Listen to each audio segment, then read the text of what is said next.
Julio Verne fue un escritor, poeta y dramaturgo francés, célebre por sus novelas de aventuras y por su profunda influencia en el género literario de la ciencia ficción. Nacido de una familia burguesa en la ciudad portuaria de Nantes, Verne estudió para continuar los pasos de su padre como abogado, pero muy joven decidió abandonar ese camino para dedicarse a la literatura. Su colaboración con el editor Pierre-Jules Hetzel dio como fruto la creación de Viajes Extraordinarios, una popular serie de novelas de aventuras escrupulosamente documentadas y visionarias, entre las que se incluían las famosas 5 semanas en globo, Viaje al centro de la Tierra a la Luna, 20.000 leguas de viaje submarino, La vuelta al mundo en 80 días o La isla misteriosa.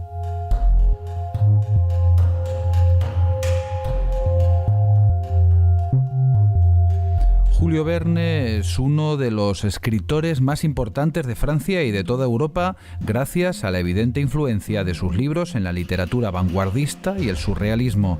Y desde 1979 es el segundo autor más traducido en el mundo, después de Agatha Christie.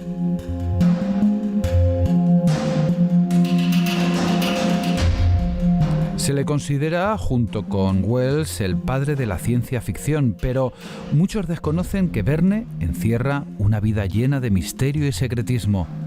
Son pocos los que conocen los aspectos más desconocidos de su vida.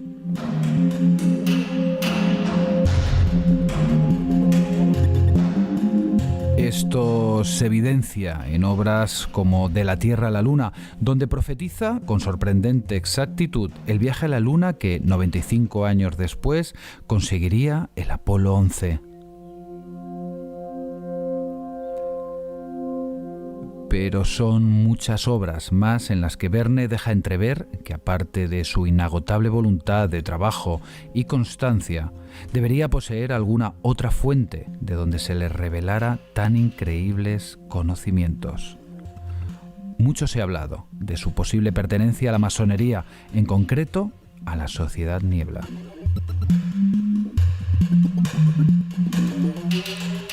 Verne nos dejó multitud de códigos encriptados, pistas o claves no solo en sus famosas obras literarias, sino también en su muerte con su famosa y enigmática tumba del cementerio de la Madeleine, en Amiens. Hoy en nuestro programa mantendremos una entrevista con nuestra historiadora de la cara oculta, Surya Desky, que desde Francia nos hablará de los misterios de la vida de Julio Verne, incluso de esta misteriosa tumba que ha podido investigar in situ, descubriéndonos, de seguro, para muchos, un Julio Verne desconocido. Julio Verne nació en Nantes, en Francia, en 1828, en una familia acomodada. Su padre era un abogado reconocido en la ciudad. Julio Verne desde chiquitito era muy inquieto, un niño risueño, pero con 8 años ya se notaba que a él le interesaban los últimos inventos de la ciencia. Y él tenía sueño, tenía ilusión ser marinero, escritor y pintor, pero su padre tenía otras intenciones para él. Quería que como suele ocurrir, ¿no? Julio sería, sí, exactamente, que él sería igual como él, un abogado de oficio, con sus clientes, con su prestigio y con su dinero, y eso creó una crispancia, ¿no? Y con 11 años Julio planea la fuga de casa. Quiere escapar con un barco que dirige a India, y en último momento se dan cuenta los padres y se raptan el niño del barco y llevan a casa, donde él recibe un castigo severo. Le hacen prometer que solo viajará con su mente en ese castigo. Qué curioso, ¿no? Él demuestra después su sentimiento, su amor a su prima Caroline, pero Carolina no responde. Entonces, esta provoca como que un aislamiento, y él empieza a aislar en su mundo interior. Unos años más tarde, Julio otra vez declara su gran amor a su prima Carolina y otra vez ha sido rechazado. Y entonces Julio Verne tiene 19 años y él huye de Nantes, de este fracaso, él huye de sí mismo y se instala a París. Él aprueba examen de Derecho y queda estudiando en París, pero sin muchas ganas, porque siente que no es su oficio, no es que atrae a él. Su padre empieza a mandar cada mes 100 francos, pero no es suficiente dinero porque Julio empieza a comprar libros. Invierte mucho en libros, invierte mucho a la lectura y invierte mucho a los estudios de los grandes escritores. Y empieza a pasar literalmente calamidades porque el padre se entera que él invierte en libros y no estudia y no manda más dinero. Pero Julio Verne empieza poco a poco a acceder a los salones de moda y ahí conoce gente muy interesante. Entre ellos conoce a Alejandro Dumas y Alejandro Dumas intuye que Julio Verne tiene talento y incita a que él le escribe una obra de teatro que publica en 1849. Y esta obra como que da ánimo a Julio Verne para seguir escribiendo, pero falta de recursos y deterioro de relación con su padre pues obliga a buscar trabajo. Más tarde él empieza con más frecuencia a visitar Biblioteca Nacional, empieza a documentar sobre los adelantos científicos en aquella época y en esta época, cuando él vivió, esta época era muy fértil para crear este tipo de obras, porque la sociedad empezaba a experimentar profundos cambios en la ciencia y en la industria. Y él podía sacar mucha información. Más tarde, él casa con una mujer, se llama Honorine, que es una viuda. Pero su felicidad dura muy poco tiempo porque el nacimiento de su hijo Michel y el ruido de sus hijastras que hacían jugando pues impedían a Julio Verne trabajar y concentrar en sus obras literarias y hacer investigaciones. Entonces Julio empieza a buscar refugio, escapa del ambiente, escapa de su casa. Empieza a pasar mucho tiempo en Biblioteca Nacional y busca tertulias en el círculo de la prensa científica. Y en una de estas huidas científicas, él conoce a Félix Tournesol, alias Nadar. Nadar era un soñador despierto, igualmente loco como él, ¿no? por las novedades. Era periodista, dibujante, apasionada por la ciencia y por la aerostática. Nadar quería construir un globo gigante para transportar pasajeros de una ciudad a otra. Y esta idea inspiró a Julio Verne a escribir su primera obra, que más tarde va a ser más famoso de sus obras, ¿no? Es una de las primeras y más exitosos y se llama 5 semanas en globo. Esa fue la primera obra que escribió Julio Verne. Exactamente. Pero cuando el manuscrito está listo, pues él le encuentra con un problema. No tiene sitio, no tiene editorial. ¿Quién quiere publicar? Él corre por diferentes editoriales y se rechaza en muchos sitios, ¿no? Y desesperado, pues él acude a Nadar, a su amigo, y Nadar pone contacto con su amigo, con Julio Hetzel. Julio Hetzel, él coge el manuscrito de Julio Verne, lee y aconseja que lo perfeccione. Y el 23 de octubre firma un contrato con Julio Verne. Pero eran obras suyas. Y se puede decir que eran dirigidas a un público infantil. Era la primera obra juvenil. A un público juvenil iban dirigidas, ¿no? Él no escribe en un principio a un público adulto. Yo creo que no, porque cuando él empieza a escribir ya él tiene conocimientos más profundos. Él siempre en sus obras tiene, como decirlo, doble escritura, doble mensaje. Y por supuesto los libros incitan a soñar, incitan a leer, porque están llenos de aventuras, están llenos de ficción y magia, pero realmente hay siempre una doble lectura. Él es además quien le hace las correcciones de estilo y le indica repetidamente además que introduzca mujeres en sus obras, cosa que le hace muy a regañadientes y en muy escasas ocasiones. Y a lo mejor fue Hetzel quien enfocó más esa línea de héroes, entre comillas, juveniles que el propio Julio, ¿no? Que él necesitaba a lo mejor esa vía y encajar en ese sistema de publicación para poder darse a conocer. Y se puede decir que desde este día nace Julio Verne como escritor. Con este contrato y con este libro, exactamente.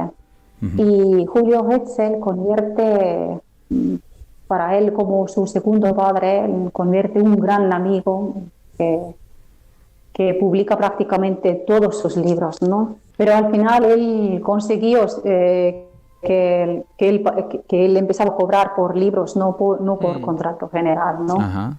Consiguió sí que un salario considerable. Entonces, bueno, empieza con esa primera publicación. No sé si tiene un éxito o el éxito le llega más tarde. Arrollador, con esa primera obra. Y se empiezan a suceder pues con ese contrato pues empiezan a sucederse las obras de Julio Verne, las obras literarias. Tenemos una obra, creo, Suria, que tiene, la verdad que, bueno, tiene esos signos, esas señales que nos dejan como muy interesantes, muy proféticas, con un gran poder de evidencia, en el que nos vemos en ese De la Tierra a la Luna, esa obra de Julio Verne, donde vemos pues ciertas circunstancias, ¿no? que tenías que comentarnos, Suria. ¿Qué signos encontramos en esa obra que la verdad que son bastante sorprendentes? ¿Cuáles son, Suria? Pues en primer lugar esta obra despertaba muchas expectativas entre los lectores. Mucha gente escribieron después de publicación de esta obra a él y quería viajar a la Luna. Pensaban que era tan fácil como él describió en su libro. Pero más curioso es que él menciona en esta obra el nombre Apolo, que en futuro, ¿no? En 1966, sí que va a ser nombre de un proyectil. Da unos datos muy curiosos sobre su proyectil, que tiene anchura 3,5 metros y grosor 0,30 metros, y Apolo que se crea en 1969, ¿no? Pues tiene altura 3,5 metros y anchura 4 metros y grosor 0,20 metros. Entonces, Julio Verne equivocó con muy pocos datos. Acierta, y no acierta exactamente, pero es curioso e interesante ver cómo esa bala, porque él, que luego es muy llamativo, él la lanzadera la tiene en Florida, en Estados Unidos. Cuando él escribe De la Tierra a la Luna, ¿verdad, Suria? Estados Unidos no es una primera potencia, ni se le presupondría que más adelante, casi 100 años después, pudiera realizar ellos el viaje. Y él sí que describe el lanzamiento desde Florida, que es lo más curioso. Unas medidas, ¿verdad? Casi muy ajustadas. El tamaño de la cápsula es... Él es con un proyectil que se lanza los como materiales también, el aluminio, que en aquel momento empezaba como aleación. Correcto. Y tenemos otro dato, Suria, que es que acierta, parece ser, con la distancia que hay a la Luna, ¿no? Tardan 3 días, que es lo que él dice. Exactamente. Y en la novela de Julio Verne tarda lo mismo, ¿no? Sí, exactamente, que él acierta con una asombroso, vamos a ver, con exactitud casi, ¿no? Y eso hace preguntar, ¿no? Desde dónde él sacaba este tipo de datos. ¿Por qué? Cuando analizamos un poquito, él sí que estudiaba Biblioteca Nacional desde por la mañana hasta la noche muchas veces y se convirtió en uno de los hombres que era más erudito en su tiempo en el mundo de la ciencia, ¿no? Pero de otro lado, cuando empezamos a buscar, pues este tipo de datos no podían existir en aquella época. Y entonces hay pregunta desde dónde él sacaba este tipo de datos. Es decir, podemos suponer, bueno, en un principio, sobre todo en esa obra, ¿no? Es llamativo que acierte con esos datos. Es una extraña coincidencia, como mínimo, ¿no? Porque luego tenemos otro dato en ese mismo libro, que es cuando vuelve el módulo, la cápsula del Apolo, ¿dónde cae, Suria? Sí, exactamente. Eso también es un dato muy curioso, que le equivoca solo muy pocos kilómetros, ¿no? 4 kilómetros, creo recordar, ¿no? Sí, exactamente. Y todo, tal y como. Es impresionante. Entonces, analizando profundamente sus obras, se puede encontrar incluso profecías que incluso el día de hoy no se han divulgado, no se han publicado, ¿no? Porque era un hombre literalmente futurista. En esta obra además habla de la ingravidez, también, y la describe y la dibujan con sombreros de copa y todas esas cosas. Bueno, hay ciertos datos que pero es curioso, ¿no? La ingravidez es como un concepto muy nuevo, o sea, no lo sé, no se me hubiera ocurrido la ingravidez nunca. Claro. Él también hablaba en una de sus obras sobre una arma mortífera que antes de chocar contra el suelo tiene su radioacción que impactaba 10.000 metros cuadrados, ¿no? Y que aniquilaba la vida. Pues investigadores el día de hoy pues dicen que esto es una descripción de bomba atómica. Entonces, un dato más, ¿no? que es muy curioso y inquietante, ¿no? Cómo él podía acceder a este tipo de datos, ¿no? Únicamente con imaginación y con datos científicos no se puede llegar a este tipo de conclusiones, ¿no? Y escribir este tipo de obras donde se publican acontecimientos que se ocurren el día de hoy, ¿no? Y bueno, y luego vamos transitando. ¿Qué otras obras hay, Suria, que podríamos...? Porque creo que hay una novela que narra un poco ya no datos técnicos, como podían ser el de Viaje a la Luna, etcétera, con dimensiones o dónde cae, y que son la verdad que bastante sorprendentes, sino que también un poco profetizando y dando datos de lo que podría ser la sociedad actual, ¿no? También, ¿no? Porque dice algo como que leerán y no sabrán leer y no podrán leer las personas, todos querrán ser funcionarios. Exactamente. No sé si será tu opinión, pero sí que se ha hablado de una sociedad secreta, ¿no? Se sospecha y se sabe que a lo mejor, quizá por la relación con el padre de Alejandro Dumas, pertenecía a alguna sociedad secreta. Se ha hablado de una sociedad niebla. ¿Esto qué es, Suria, esta sociedad?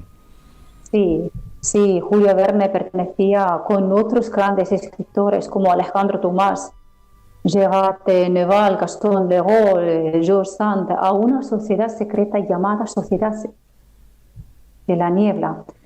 Y también tenía otro nombre, Sociedad Angelical. Su origen sitúa en el siglo XVI, pero realmente no es un dato que sea confirmativo, porque en este siglo, en estos momentos, ¿no? Surgieron muchas sociedades secretas. Y se dicen también que en sus comienzos tuvo contacto con alguna rama de Rosacruces y con las masones, ¿no? Y Julio Verne, pues, prácticamente confirma en una de sus obras, ¿no? A través de un personaje, se llama Phileas Fogg, en su novela La Vuelta al Mundo en 80 días. Pero ¿por qué Phileas Fogg?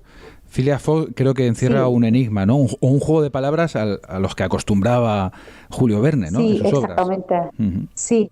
Sí, exactamente. Él siempre escribió con doble mensaje, ¿no? Para describir. Él jugaba con palabras y con números, ¿no? Que podían parecer muchas veces novelas infantiles, pero realmente tenían un mensaje oculto, ¿no? Ujú. Y uno de los mensajes ocultos precisamente es el nombre Phileas Fogg, ¿no? Que es miembro de un club llamado Reform Club. Las siglas R y C coinciden con las letras principales Rosacruces, RC, ¿no? Correcto. Y el nombre de la protagonista, Phileas, es equivalente de Polifilo. Pero hay más, una cosa más interesante, es que Fog en inglés significa niebla. Ujú. Y algunos investigadores... Era un guiño a Sí. ese personaje, ¿no? Y a la sociedad, ¿no? Y englobaba con ese protagonista Sí, de La Vuelta al Mundo en 80 días, Phileas Fogg. sí, ¿Mm? sí, Ujú. exactamente. Sí, sí, exactamente. Y los investigadores piensan que puede ser que él quería dejar un mensaje como que él sería un hijo de la niebla, ¿no? Ujú. Claro. Vamos caminando y ahora nos vamos a enfrentar a esos enigmas ya del final de su vida, en el que yo creo que Julio Verne se preocupó por dejar aún más evidencias, ¿no? Pasó de encriptar ciertos códigos dentro de sus obras y empezó a planificar incluso su muerte, ¿no? Se habla, bueno, del intento de asesinato que tuvo por parte de su sobrino, un intento, la verdad que bastante sorprendente dentro de su biografía, ¿no, Suria? Sí, exactamente. Y desconocemos la causa. Ujú. No se dicen por qué ha surgido este suceso, pero el resultado es que Julio Verne quedaba cojo, ¿no? Ujú. El- Quedó cojo de ese Porque accidente. su sobrino intentaba matar, pero de la Verne, sí, No exactamente. pudo. Incluso en su tumba, ¿no? Que Claro. se puede ver, todo Una está... Bueno, tumba que hablaré Me das mucha envidia, Suria, de haber ido a verla. de haber podido ir a ver esa magnífica tumba de la que vamos a hablar ahora. 7 años antes, Suria, según tengo entendido, comienza a planificar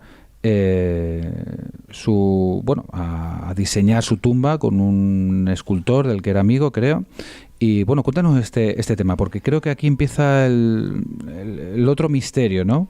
Que le iba acompañando toda su vida, pero que aquí se empieza como a salir más a la luz, que es lo del número 7 también, ¿no? Porque son 7 años antes, comienza a preparar esa tumba, ¿no? Sí. Cuéntanos, háblanos un poquito Sí. de esto. Exacto. Sí. Bueno, me gustaría ir un poquito más profundo porque él muere en 1905, ¿no? Y 7 años antes, 1898, precisamente él, según se dice, ¿no? Él destruye una gran parte de su documentación, de sus investigaciones. Ujú. Y este tipo de actitud no es habitual para un hombre como era Julio Verne, porque se puede decir que es un muerte para un escritor, ¿no? Cuando se destruye sus investigaciones y sus obras literarias, ¿no? Y se sospechan que muchos documentos que él destruyó, pues tiene información oculta, ¿no? Que no será buena para descubrir. Ujú. Bueno, y 7 años después, precisamente en 1905, él muere. Y se puede ver que el número 7 pues configura en su vida varias veces y con una manera muy curiosa, ¿no? Que él muere también con 77 años, ¿no? Sí. Y más curioso es que cuando vamos a observar, pues sumamos su fecha de nacimiento, 1828 y 1905, pues también sale el número 7. Ujú. En la numerología, ¿no? Exactamente. Y muere con 77 años. Y entre 2 años, 1989 y 1905, que son 2 años nefastas en su vida, Ujú. también son 7 años. Ujú. Y luego Que son coincidencias. y comienza a diseñar esa tumba como profetizando también su muerte, que ocurre 7 años después, una tumba que has tenido oportunidad también de estudiar y ver, ahí en el cementerio de la Madeleine, en Amiens. ¿Qué ocurre en esa tumba, impresionante tumba, que podemos observar aquí detrás nuestro, una parte de ella, la parte más importante? Porque tenemos a un Verne que sale empujando la lápida, sale del interior del suelo. Y bueno, explícanos un poquito, porque aquí creo que hay algo de simbología, tal vez, ¿no? Sí, exactamente. Es una tumba llena de simbología. En primer plano vemos cómo un hombre sale de la tumba, ¿no?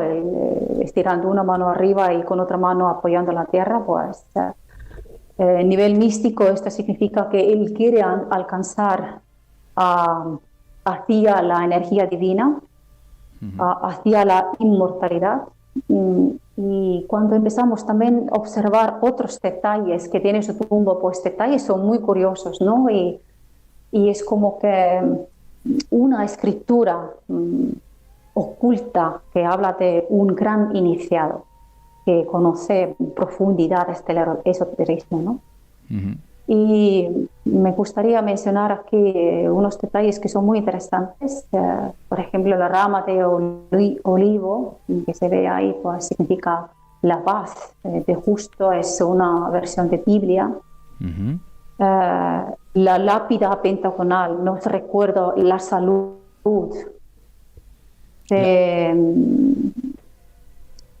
salud cósmica. La lápida alrededor de tumba. La lápida pues, pentagonal. Lápida pentagonal. Tiene una forma pentagonal. Sí, exactamente. Que significa que... Es salud. Salud. La vida cósmica, ¿no? Salud cósmica. La vida cósmica. Exactamente. Uh-huh. Alrededor de la tumba es también muy, muy inquietante ver que ahí están plantadas 7 abetos.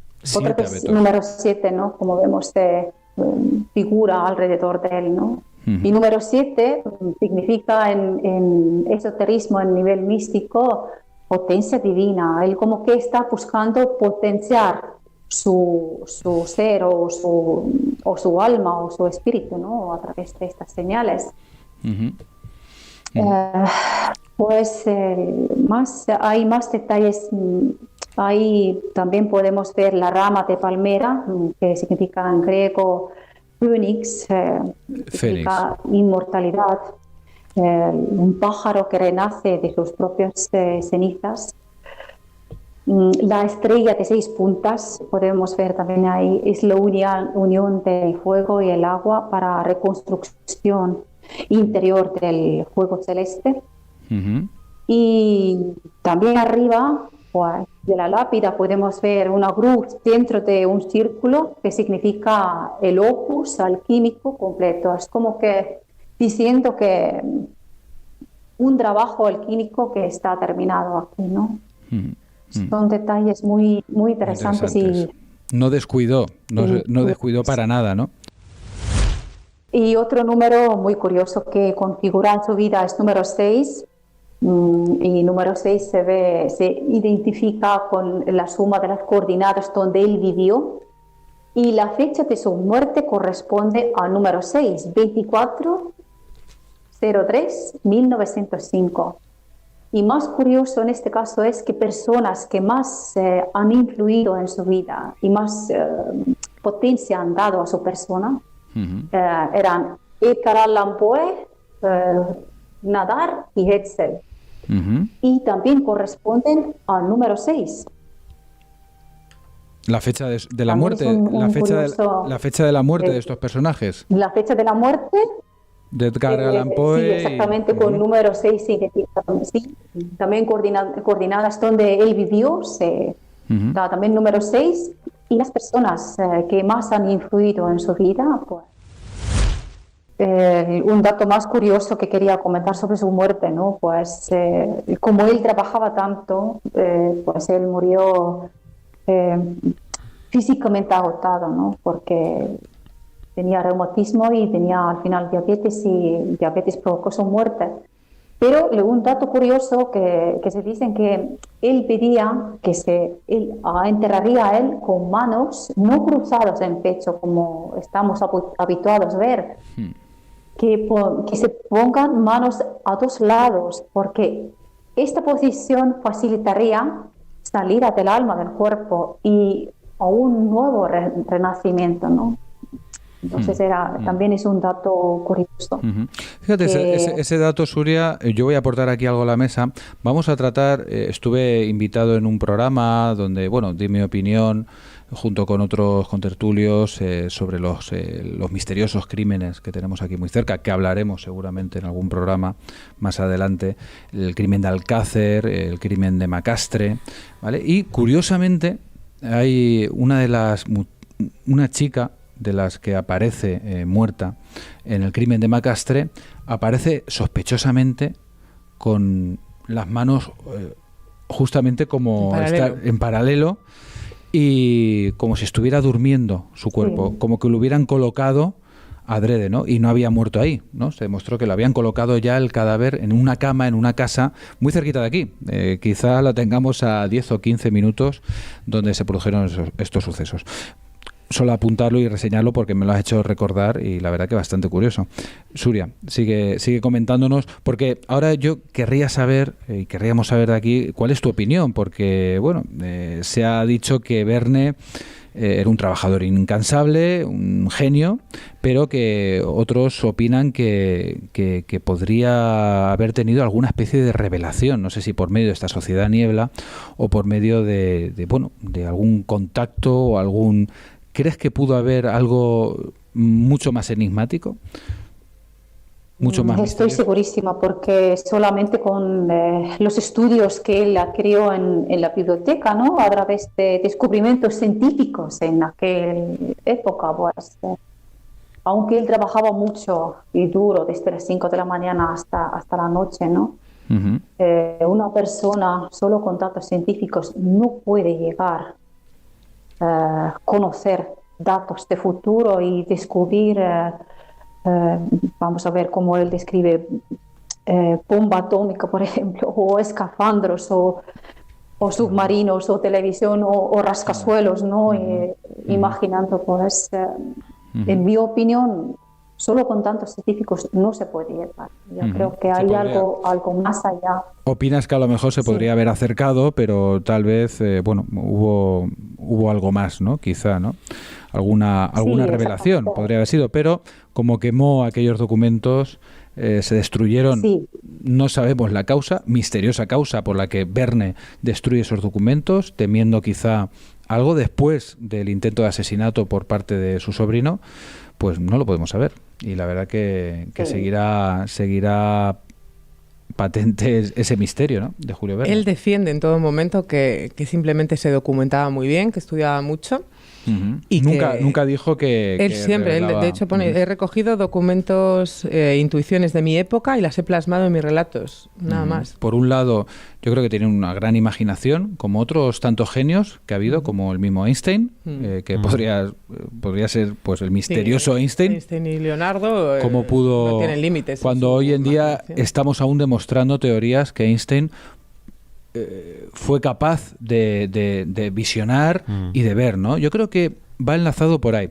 Pero es sorprendente y nos da a entender quizá, porque esa cercanía en los datos, sobre todo en su obra De la Tierra a la Luna, esa cercanía en los datos casi tan exactos, porque acertar dónde va a caer el módulo, sí, el nódulo, para mí es la más impresionante. Va a caer 4 kilómetros más, más hacia de distancia, 4 kilómetros en un océano tan inmenso, las probabilidades son mínimas, porque podríamos pensar una cosa, la NASA, pues ya, no sé si fue la NASA, supongo que sí, nombró a un cráter, el cráter Julio Verne, o no sé si lo nombrarían antes del viaje a la Luna, ya estaba nombrado. Bien, está nombrado un cráter, se podría haber pensado que mismo Estados Unidos hubieran querido de alguna manera, como cuando ponen nombres a las estrellas, ir cumpliendo, por ejemplo, tener la lanzadera por donde dijo Julio Verne, es decir, aterrizar una nave,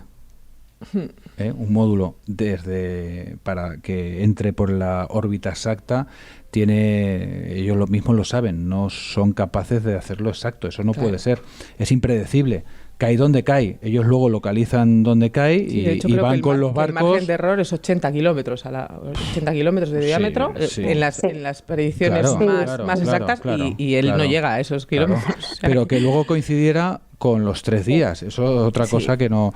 Es decir, que él a lo mejor quizá, pues sin saberlo, quizá con su imaginación fue capaz de visionar también una realidad. Porque era imposible, no podía medir la distancia que había en la Luna ni la velocidad que podría ir el módulo para que tardara 3 días. Claro, eso es muy sorprendente. Y también es muy sorprendente, por ejemplo, él utiliza una lanzadera, como has dicho antes, ¿vale? Y ahora mismo hay una empresa trabajando en una lanzadera porque es imposible llevar tanto combustible para el viaje a Marte. Entonces... o sea, ya no es que haya visto 100 años antes, es que ha visto cosas que todavía no hemos visto. A lo mejor, lo que pensábamos que era un error que había en este libro, algo que no había acertado, posiblemente sí, porque lo que van a hacer una lanzadera para que sea una gasolinera en el espacio, bueno, una serie de pruebas se están haciendo ahora en esa línea. Entonces... Es sorprendente, pero bueno, nunca lo sabremos, como muchas cosas que se quedan ahí, ¿no? Y sobre todo porque todo esto, bueno, si estás muy metido en el mundo de la ciencia y tienes acceso a través de niebla o a través de contacto, ¿no?, con el mundo científico, puedes conocer avances que no son públicos hasta muchos años después. Pero a mí me sorprenden las pequeñas profecías, por así decirlo, ¿no? ¿Cómo sabes que Estados Unidos va a ser potencia mundial? ¿Cómo sabes que los hombres, todo el mundo va a saber leer y no va a leer? Podría haber dicho perfectamente que fuera Francia, que era su país, claro. Y más cuando los nacionalismos y el ser de un país...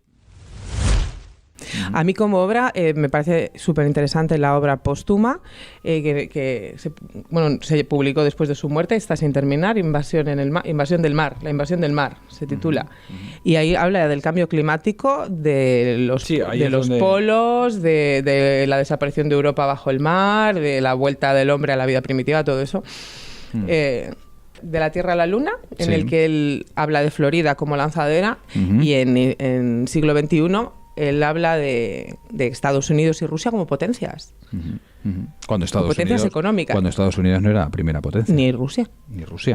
Nada. Eso fue cuando ya acabó la Segunda Guerra Mundial, sobre todo cuando Estados Unidos, después de la Primera y ya Segunda Guerra Mundial, mucho tiempo después de la muerte de Julio Verne, ocurrió todo esto, ¿no? Suria, muy interesante todo esto que nos has contado. No sé si quieres añadir algo más que hayas descubierto en tus investigaciones, que supongo que habrás recopilado un montón de datos, ¿no? Creo que has utilizado diversas fuentes para poder ir llegando pues a esos misterios, ¿no? ¿Tienes algo más que añadirnos? Bueno, en mi opinión, quiero decir que ya estoy convencida que él sacó mucho conocimiento a través de esta sociedad de la niebla, que es una sociedad que es prácticamente desconocida para nosotros, y desde ahí seguramente tiene una potencia, una capacidad de visualizar, ¿no?, las cosas o acceso a la información que a través de la ciencia no podemos tener. Esta es mi opinión.